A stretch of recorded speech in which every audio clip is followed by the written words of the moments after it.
On our statute books, we have some very obnoxious laws. For example, criminal libel law, so forth and so on. What will you do, assuming you are confirmed? We made a specific commitment to the people of this country that if they were to entrust the administration of Ghana to us, we would in fact see to the repeal of those laws. As far as I'm concerned, that is an obligation imposed upon us by our manifesto, the Ghanaian people have accepted, and that therefore we are duty bound to bring legislation as soon as possible. The timetable of those matters will not be a matter for me. The timetable for those will be a matter for the President, because at the end of the day, all of us act in his name. But certainly proposals will come from me for the repeal of those laws. I think, Mr. Chairman, it's going to look very funny to the Ghanaian people that one of the most vocal critics of those laws, in myself, when given the opportunity of power, of office, then chooses not to do something about it. I don't think that would be right, and I don't think that my own reputation would withstand such an experience.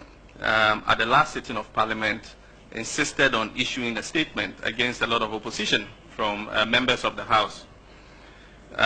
Now, in that statement, he said that whether anyone liked it or not, the majority in the next Parliament, which is this Parliament, was going to introduce a motion to set up a Justice and Peace Commission to probe or inquire into June 4 and 31st December. There was an uproar from both sides of the House, and you were shown clearly walking out of the House, apparently in opposition and in disgust to what they had said. This is a case of a genuine coincidence. This is a clear case of coincidence. I want to be clear in my mind whether you were opposed to the timing of what he was saying, or you were opposed to the content or the idea of setting up such a commission, and what is your own opinion on that? I prefer to answer the latter. I left the chamber when the discussion was on, and I think that insofar as we all do that, as you know perfectly well, I don't think that any particular significance should be placed on the times I get up and leave the chamber and come back. But my own view is that at some stage or another, we're going to have to come to grips with that whole era and its consequences. We want to come to grips with it in a way whereby the peace, the stability, the progress of our country is not jeopardized. We're required in this country, like in many other countries in the world, to make a decision as to how we deal with our past. By and large, the nation is ready to say that what has happened in the past, let bygones be bygones.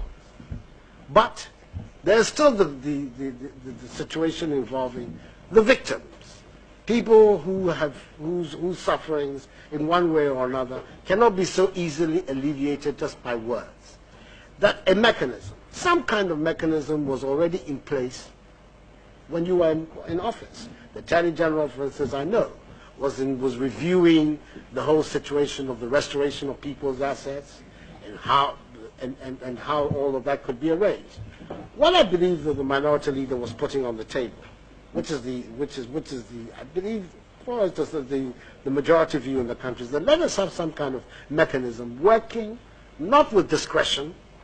Our objection to the way that the Attorney General was handling this matter was that there was a slightly discretionary element. He would choose which people to deal with it. But let us have a mechanism which would deal with these matters in a reasonably objective and impartial way. And the only way that you could do it was to establish some sort of body that would deal with it. I am not sure in my own mind. It's a matter that we'll have to make a decision about soon, whether there's in fact any need for any particular body, because there are institutions in place, like the Shrine, which can in fact perform these functions for those who believe that they're entitled to some sort of restitution or compensation or whatever for what has happened. And my preference, frankly, and that is going to be the attitude which dominates my tenure of office, is that wherever there are already existing institutions that can deal with the problems that you come up by, let those institutions be strengthened, let those institutions deal with it, so that we can have some development of institutions in our country in an orderly and organized way. Every time we are at every stage, we're having to set up ad hoc special bodies to deal with particular problems. I myself do not think that that is a satisfactory way that we can develop the state structures of our country. I think that to the extent that the charter of the SHRAG would permit them to deal with this area, my advice would be people who have problems, let them go to SHRAG and let SHRAG deal with it. Are you going to give relief and justice to the victims of the demonstration of 1995? As at now, the victims of that demonstration have not received justice. What are you going to do to see that they get justice? The victims have got all their rights of law to prosecute their matters with due process.